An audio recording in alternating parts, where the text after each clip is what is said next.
Whoa, we're going green with this one. Okay. Hey, everybody, how you doing? Teching and Barry back again. And, do you guys want to play a game? Oh, I know you do. Okay. So, you know how Zoro uses 3 swords, right? I mean, mainly. I mean, occasionally he's one to use 2. Every once in a while he uses 1. Sometimes he even uses 9. But usually it's 3 swords, okay? So I thought it would be funny for me to swap out the swords with a bunch of random objects. And you tell me how far Zoro would have gotten in, let's say, his fight with Kaido, or maybe King, because he, actually, fought one-on-one with King and defeated him. So, how far would Zoro have been able to defeat King using these objects in lieu of his normal swords? All right, and by the way, this is not a question of, is Zoro strong without his swords? Because we already know that's true. Zoro has a no-sword style, and it's pretty damn impressive just in and of itself, okay? So, he could beat, like, anybody in our world, just with, like, just raw physical strength. But how far would he have gotten in his fight with King if instead of swords, he used a stick? All right, let's just say he picked up 3 random sticks on the ground, all right? So you might be thinking right out of the gate, like, okay, he wouldn't have gotten very far. They're just sticks. Yes, but it's Zoro wielding these sticks, okay? So Zoro with sticks, okay? Just sticks. Armament hockey up those sticks. How far would he have gotten, all right?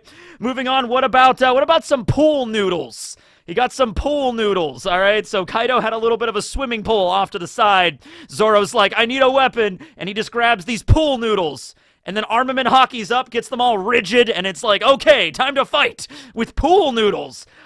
This next one's a little bit more serious, although a little awkward for Zoro. Pitchforks. So pitchforks, so like a farming implement, not really a slashing weapon, more of a piercing weapon. But hey, Zoro used other types of farm tools earlier. He used that scythe that he got from Killer or Kamazo. He got that, and he was able to use that into his abilities. So it's not as strong as his normal techniques, obviously. But Zoro with 3 pitchforks. Where would that go? This next one is actually, this one I think is the one that might actually be able to defeat King. Zoro with 3 sledgehammers. Because Zoro lifts. I mean, look at this. I mean, this is absurd. So do not tell me that Zoro could not take a sledgehammer and, like, fit it in his mouth and swing it around like a sword. Look at this. I mean, he would definitely be able to do that. So Zoro with 3 sledgehammers, armament hockey, conqueror's hockey up. Just bam, home run, knock King out of the park. And the last one, of course, is one that I'm also thinking he could probably do something with this. The Gunblade from Final Fantasy VIII. Yeah, Squall's Gunblade from FF8. He had 3 of those. I don't know if he would use the gun aspect of them. I don't know if he'd be able to use the limit break, but, I think that Zoro could do something with the Gunblade. All right, anyway, so that's just a fun little thing I threw out. So today, we're going to be following up on the SBS. I talked about this for like 20 minutes in the SBS, but as I knew, like, there was going to be other things that were going to pop up about this because we get a lot of this information at once. Everybody's brains sort of like stalls. It's just like, wait, what? Oda's revealing all of Zoro's family tree? It's a okay, there it is. It's like, okay, we gotta stop. We gotta lay it all out. We gotta figure out how this fits into the story and Zoro's character.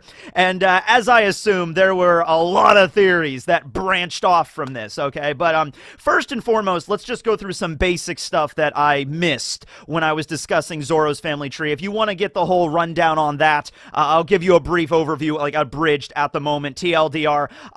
Zoro's grandmother is Furiko Shimosuke, who is the older sister of Ushimaru Shimosuke, and then so she went to the village in the east, the Shimosuke village that was founded with Kozaburo. Furiko met a random dude in the village. His name was Roronoa Pinzoro. They got married. They had a kid. They had a son named Arashi Roronoa, and then he met a woman named Tara, who was the daughter of mountain bandits, and then they got married, and then they had Zoro. So there you go. I go into further detail in the actual SBS breakdown, but there it is right there. Okay, so the first thing that I missed is that the names of Zoro's family do follow a theme.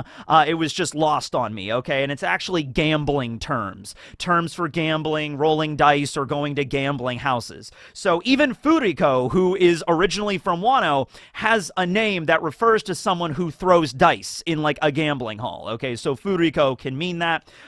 her husband, Roronoa Pinzoro, refers to snake eyes. So if you're playing craps or something, which I don't know how to play craps, but I know it's a dice game.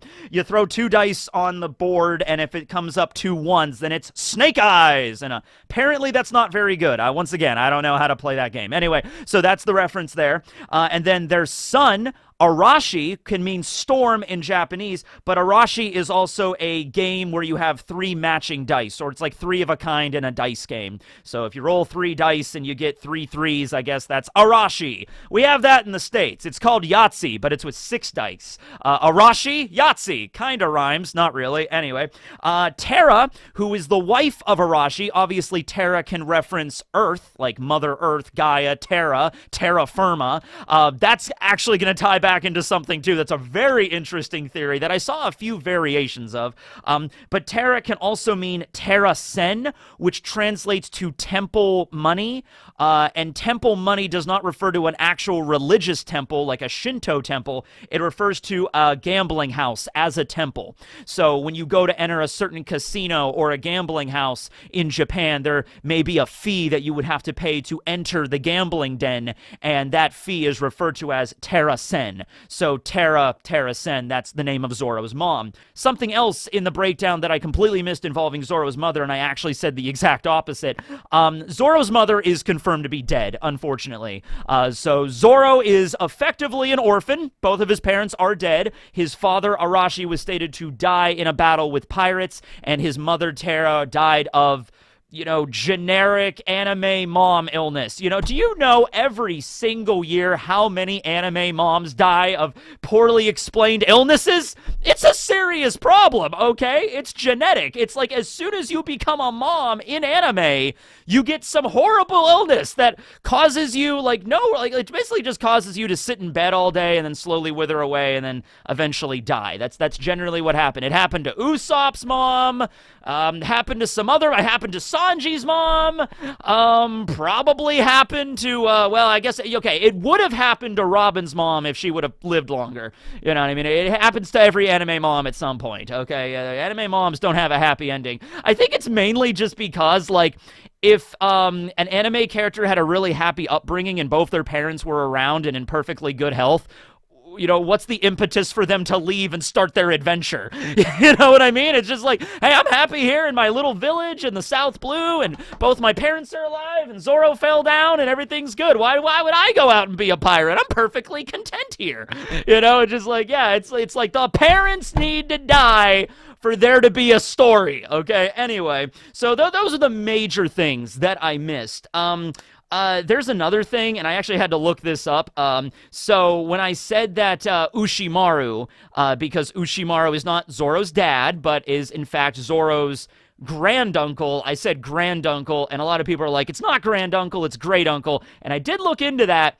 It can be both. It's one of those things where I think the official way that you should refer to a brother or sister of your grandparents are granduncle and grandaunt, but nobody actually does that. They just call them great aunts and great uncles. But I think it is supposed to be grand, but it's in terms of actual practice, they don't use that. Oh, it's like Grunkle Ushimaru. It's Grunkle Ushimaru. There we go. So, speaking of Ushimaru, one of the first things I saw a lot of people talking about is, does this make Zoro the heir of Ringo? And, yeah, it actually does, especially since in Wano, and this might change under Momonosuke's new policies and everything, kind of a whole new era is now happening in the country of Wano, but for the longest time, at least while the Kozukis were in charge, it was a very, male samurai-centered society, where you didn't really see any women in, high status of power. You didn't see any women daimyos, women shoguns, or anything of that nature, or nobility. Okay, pretty much the highest you could get was Komurasaki's status as the greatest oiran in the country. And so in that situation, and that of course ties back to Okiku's story as well.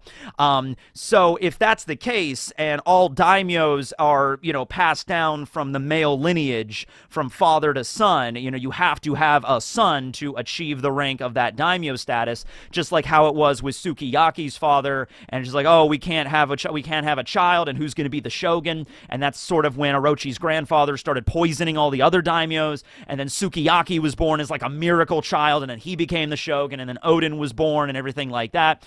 Although I guess it wasn't directly stated if Sukiyaki or Odin had any siblings. I guess Sukiyaki didn't, because he was like a miracle child, so they almost didn't have children at all. And then Sukiyaki was born, so he probably is an only child. And then Odin, nothing was ever said that if Odin had a sister or a brother, but he probably didn't. He was probably an only child as well. But if that's how it works in Wano, then if Ushimaru was killed, and he didn't sire a son, he didn't have any children, or if his children were killed as well. I guess we don't really know exactly if Ushimaru had any children or not, or if they just died in the intermediate time. It has been 20 years of cruel oppression, and anybody that tried to fight back against Kaido was crushed. So maybe Ushimaru did have a child. Maybe he was like old enough to fight, because remember when Ushimaru died, he was already like not like a really old man, but like Ushimaru, by the time he met Yamato in the cave, he was probably like well into his 50s, so he probably could have had a son that was like in his 20s, and maybe Ushimaru's son tried to fight back against Kaido and he was killed too. It was never mentioned or anything like that. So let's assume that line has ended. Ushimaru is definitely dead. If he did have any children, they're probably dead as well. So that would mean it would default to Furiko's line being Ushimaru's sister. So Furiko had a son, Arashi, but he died as well. So therefore, Arashi's son would be Zoro, and therefore would, just according to the lineage of Wano, Zoro is the rightful daimyo to the Ringo region. So, obviously, I don't think Zoro's going to practice this, or whether or not Zoro is not even aware of his lineage, and that's actually something I want to get into next. But I guess Momonosuke is just going to have to issue new daimyos for these regions.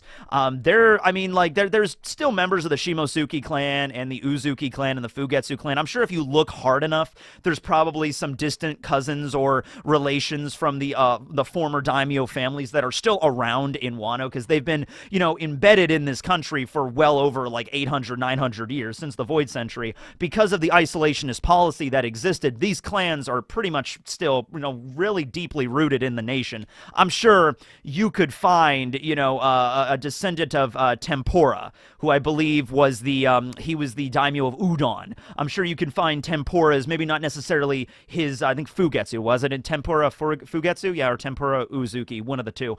I'm sure maybe not his children are still alive, but maybe, distant relations, nephews, somebody you could find, cousins, that could take the position up as daimyos.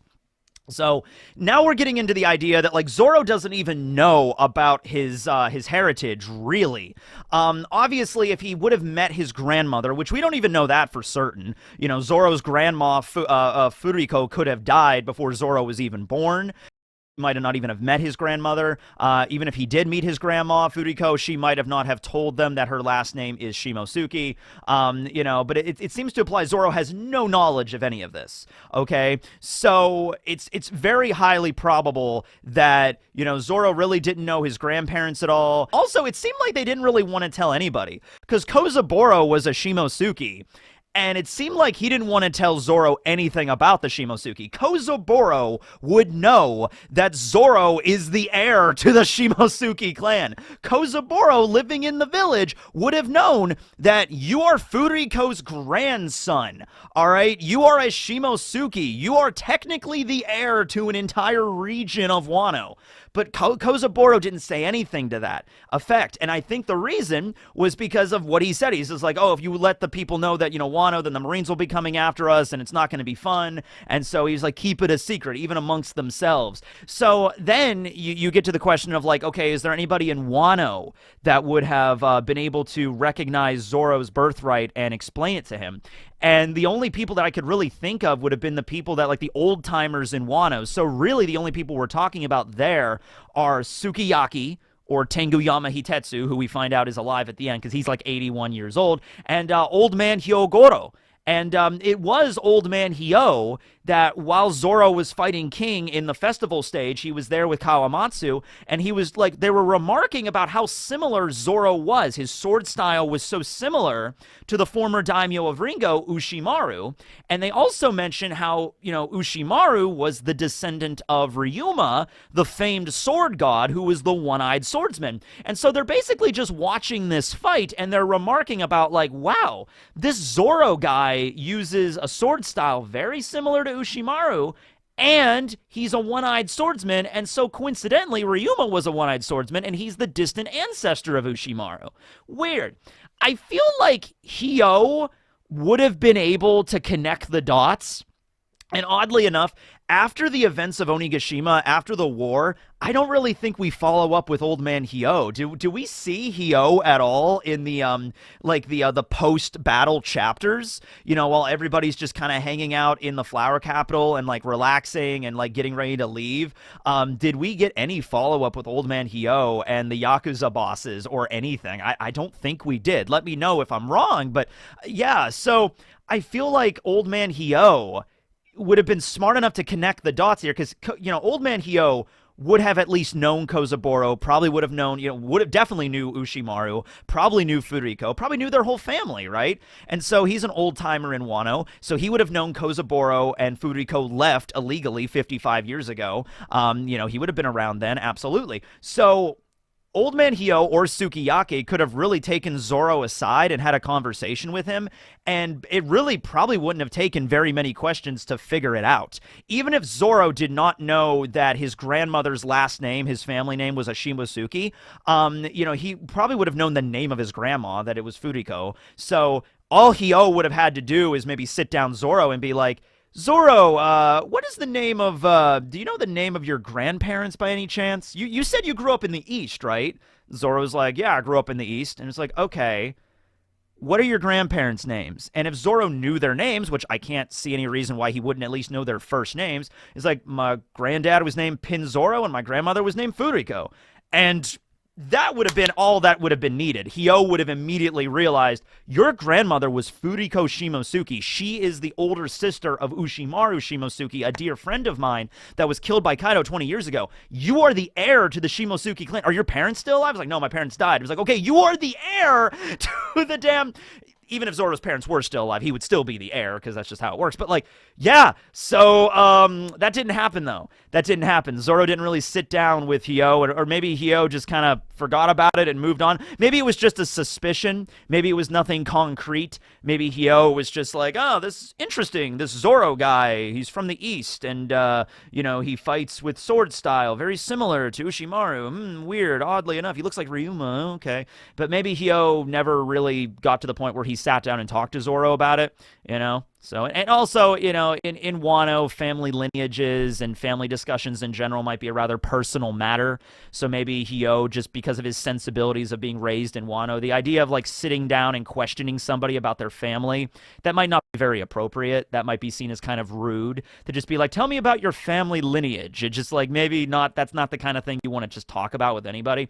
And also, it's not like it really matters anyway, because it's not like Zoro is going to, like, after the events of the story, he's going to move back to Wano, settle down with Hiyori, get married, have some kids, and become the daimyo.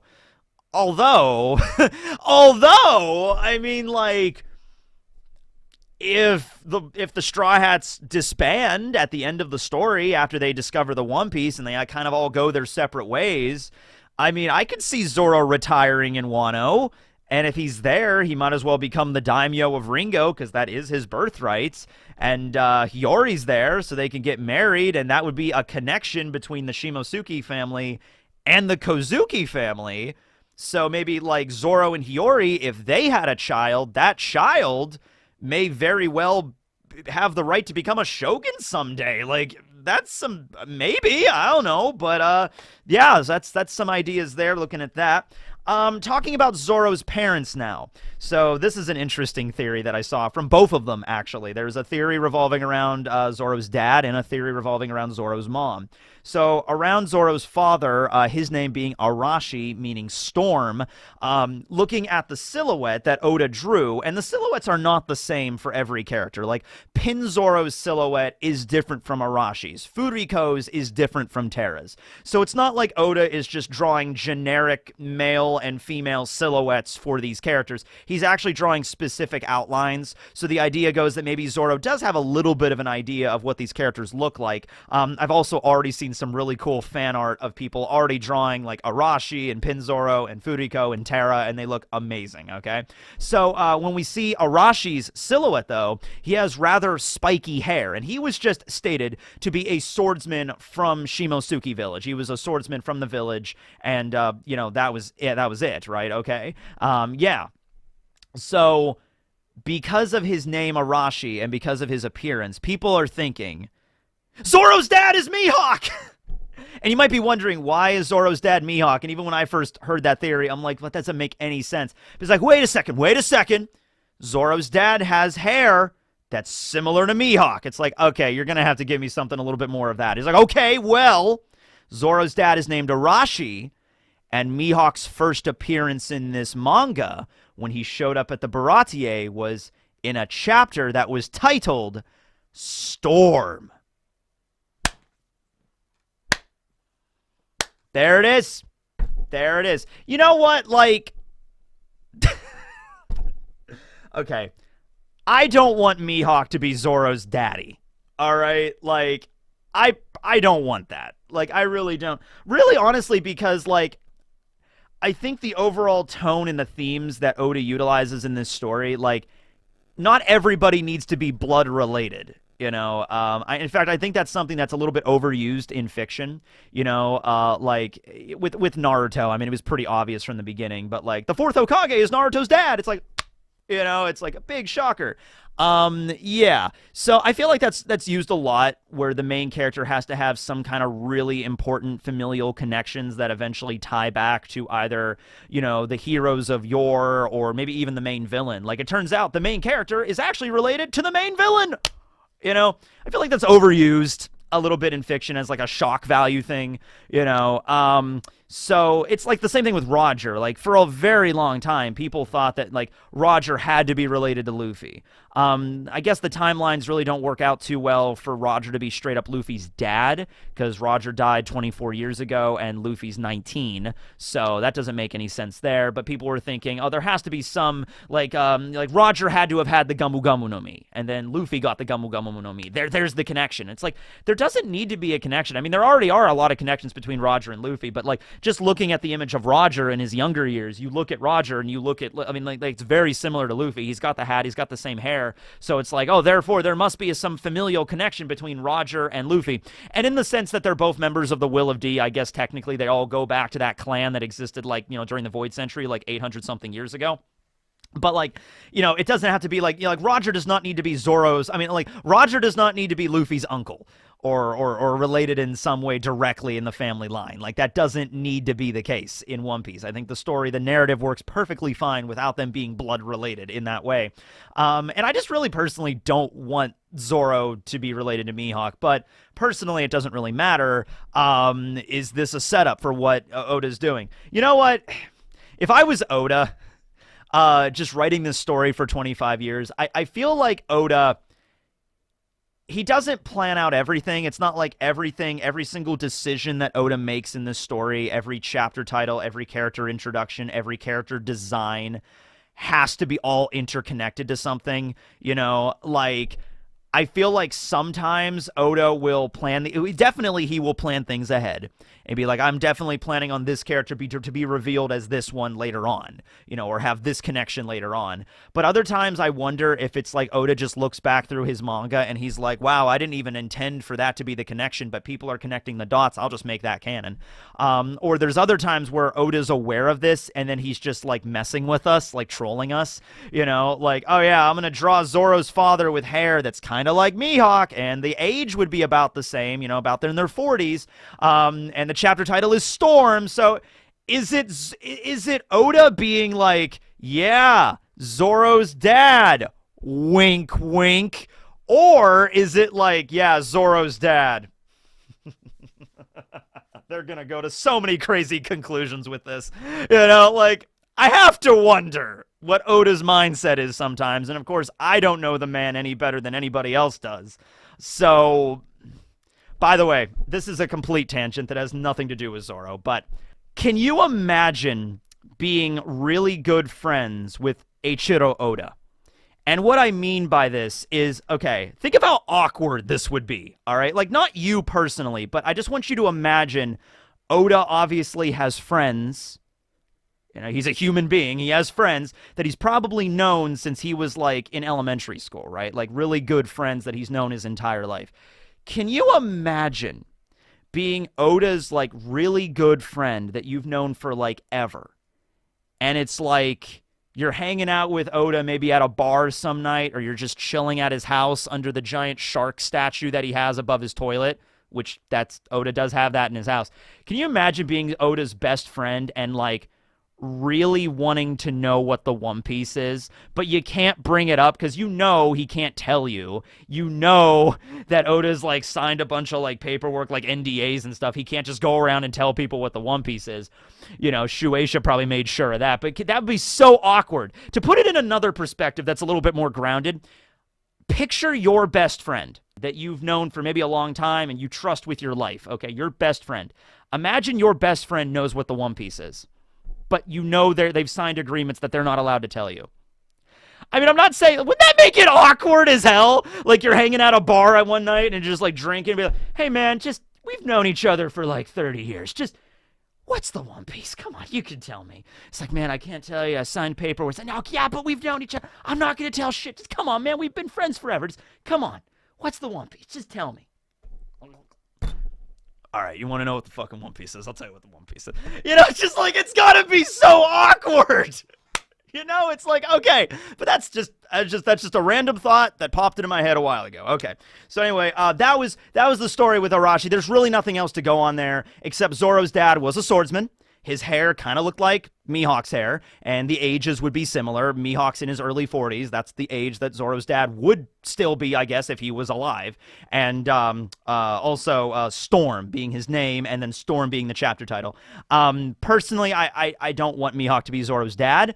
And, you can obviously find a few problems with that. Like, why would Mihawk then, like, I guess as soon as, like, oh, honey, I'm pregnant, and Mihawk's like, all right, he's like, I was killed by pirates, bye, and he just leaves, and then Mihawk shows up later, he's like, Zoro, my son, I will train you, just like, what really sucks is I could see it happening. I don't want it to be the case, but if you look at it, I just had this whole discussion with Parvision last week, and it was just like, the big part of that discussion was like, when I sometimes get like an idea in my head, or even not when I get the idea, but when I read about like a theory and I immediately think like, that's ridiculous. That theory will never happen. Like Parvision was like, open your mind, man, open your mind. And I'm like, damn it. I can see it. Mihawk showing up at the Baratier, not knowing who Zoro is really. And then they fight. And then at the end of the fight, Mihawk asks him his name, and then Zoro says, I'm Roronoa Zoro. And then Mihawk instantly realizes that that's his son. And then Mihawk is like, you have promise, you have potential. Come and find me, Roronoa. And you get the impression he doesn't say that all the time to every random swordsman that comes up to him. Like, Mihawk, I'm going to fight you and be the strongest. And then then Mihawk cuts him down in one move. And then it's like, yeah, whatever, you're nothing. Like what happened during Marineford. There were two of the members of Newkama Land that previously fought against Mihawk, and they attacked him at Marineford, and then Mihawk just cuts him down in like one move. And then he's just like, I can't remember every single ant that I've stepped on in my life. Something really cool line like that. But there was something with Zoro. There was like a thing in Zoro that Mihawk sensed. So was it just something that he sensed, or was it him realizing, this is my son, I shall train him? And then he trains him again at Gloomy Island. Mihawk's not Zoro's dad. Mihawk is not Zoro's dad. I have to keep telling myself that. Mihawk, Matt, Tekking, Mihawk is not Zoro's dad, all right? It's not. But, all right, I'm going to move on from this. Okay, so Zoro's mom, though, Terra. Okay.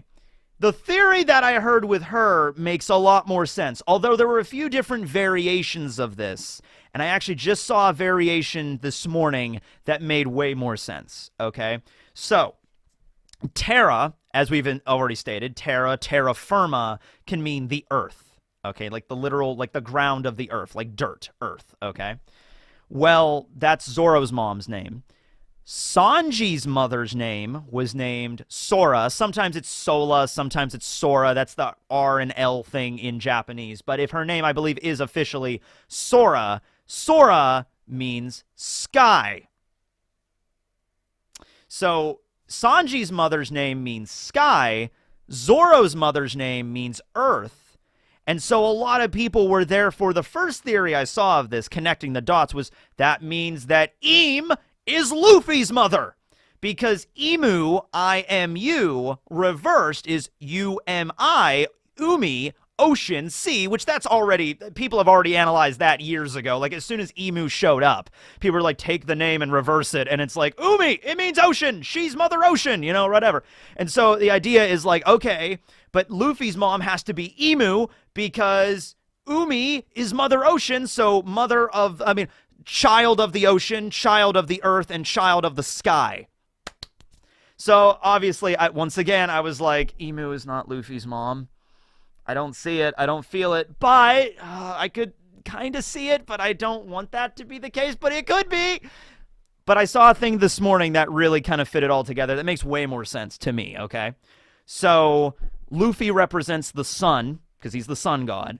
Zoro is the child of the earth. Sanji's the child of the sky, or the son of the sky. Son of the earth would be Zoro. Who else on the Straw Hats has an epithet that has sun in the name? Jinbei. Jinbei. First son of the sea. Jinbei. So I don't think you need to go all crazy with it with having Im being Luffy's mommy. You know? God, that raises so many other questions. Like, Dragon and Im were like... although I guess that would make sense for why Dragon became a revolutionary. You know, because in the divorce, you know, he gets the revolutionary army and she got the whole world government. So, but no, seriously, like, that's kind of crazy, going really nutsy with that. But, you know, but seriously, that's kind of crazy. But that's obviously a little bit out there, you know, for Im to be Luffy's mom. But I like the idea of Luffy being the sun, and then earth, sky, and ocean represented on his crew as, like, you know, the aspects of the earth which the sun gives life to. So it's almost like, in a certain sense, you can see it, Luffy gives life to his crew and inspires his crew and leads his crew, as the sun is the center of our solar system where the earth revolves around it. So the popular idea is that Im would actually represent the earth, because we have J. Garcia's Saturn that represents Saturn, the ancient weapons, Pluton, you know, Poseidon, and Uranus. And so then maybe the other Gorosei are all represented. And Parvision made a video about this. You can go check that out, where it's like there'll be like one, like Samurai Gandhi is popular to be like a contender for Mars right now. And there'll be a Saint Mercury and a Saint Venus and a Saint, you know, Jupiter and all that kind of jazz, right? And so the idea is maybe Im represents the Earth. It's like, well, you could have Im represent the ocean, represent the earth. We've definitely played, like, look at Doflamingo's crew. Doflamingo's crew was all based off of, like, the suits of cards, and Kaido's crew kind of had that same motif. So you could have, like, Doflamingo's crew and Kaido's crew having the same motif of, like, playing cards. Maybe you could have Im representing the ocean, the earth, Gaia, or whatever. But then you could also have the same kind of scheme with, like, Luffy being the sun, and then the monster trio. I guess Luffy, if Luffy's the captain, maybe the new monster trio would be Zoro, Sanji, Jinbei. They represent aspects of the earth itself, okay? And you could still have that in Im being Mother Ocean or something. So, yeah, that's a theory that I can get behind. I like that one more than Luffy is Im's son. Like, I like that a little bit more. But anyway, yeah. So that's the video. Just kind of going over some stuff that I missed, and then some stuff about Zoro's family tree that may connect back to the rest of the story. Let me know down below on how you feel about the Zoro is Mihawk's son theory. Let me know how you feel about Terra representing, like that's the naming scheme Oda is going for there. Let me know if Zoro could beat King with 3 pool noodles. Let me know how it would feel to be Oda's best friend. We went on a lot of tangents in this episode, and we're not even done yet because we got one more, and that is Snake Facts. All right, so today on Snake Facts, we are looking at the Desert Horned Viper. It is a viper that lives in the desert that has horns. Although the horns are not really horns, so this is something very interesting that's indicative of not just snakes, but any kind of like scaly reptile. So in the case with these horns on this snake that look very epic, they're not actual horns that are made out of like keratin, like the same way that like other animals are, or made of bone or something like that. No, they are literally just modified scales on the snake's body. Specific types of scales that will mold into a certain shape or have a certain consistency or texture to them that's for a certain number of purposes. Okay, it also makes it very easy to identify different kind of snake species when they have very obvious like scale. I don't know if like mutation is the right word, but adaptations, scale adaptations make it very easy for us to determine like, oh, this is a new species. It has an interesting, shaped scale that comes up in the shape of a horn or on their tail or something like that, or has an odd texture or an odd color or something like that, right? So it's pretty cool. They're also called the Saharan horned viper. They do live in northern Africa and also mostly in the Middle East, like Iraq, Saudi Arabia, Yemen, Jordan. That general region of the world is where they reside. They can grow up to be about 60 centimeters long, upwards of 24 inches, so about 2 feet long. They're a sidewinder species. So sidewinders, you might have heard that before. Sidewinders move in that sidewinder kind of pattern and then move through the desert. Sometimes when they move through the desert, they actually leave imprints in the sand, which make it easy to identify like how many scales an individual like species has. That's pretty cool. Let's see here. Now, they're a viper, so they're venomous, and we're going to be talking a lot about snake venom throughout Snake Facts because they're snakes. And so in the case with the great horned viper, the desert horned viper, I should say, when they bite you, the traits of this particular venom are vomiting, nausea, and necrosis. Pretty much all symptoms of motion sickness for me. Yeah, nausea, good. Vomiting, yeah. Necrosis, probably a little bit. Yeah, so it's motion sickness. It's not fun. It's not fun. However, it's not like the deadliest viper in the world. 40 to 50 milligrams is what's considered a lethal dosage for humans. Now, keep in mind the way that lethal dosage is calculated because it's impossible to determine, 40 milligrams of this stuff will kill a human because humans all come in different shapes and sizes. And, obviously, like a little kid that was bitten by this thing is going to be affected differently than like a grown adult man that weighs like 300 pounds. Is going to be affected differently by the poison. So they have, if you've watched Bleach, you know about this. They have the median lethal dosage. So the lethal dosage that will kill at least half of the population with that particular amount is considered the lethal dosage. So 40 to 50 milligrams of the stuff, I don't know how much they inject if you get bit and if it clings to you and it's just constantly injecting venom into you. But they do have a defensive mechanism. Like most snakes, they're not going to actively come after you. If they're scared or if they're in defensive, they actually begin to rub. They don't have rattles like rattlesnakes, but a lot of snakes will rub their scales together. So they'll coil up and then rub their scales together, and their scales have a certain, consistency or texture. So rubbing them together will make like this rasping kind of sound, which I'm not sure how it sounds like. Maybe something like that. Maybe that. I don't know. You hear that in the middle of the desert? Maybe go the other direction. So yeah, if you ever find yourself wandering through the Sahara Desert, watch out for the snakes. Okay. They'll, yeah. So anyway, thanks for watching, everybody. This will be Teching, signing out. Later, everybody.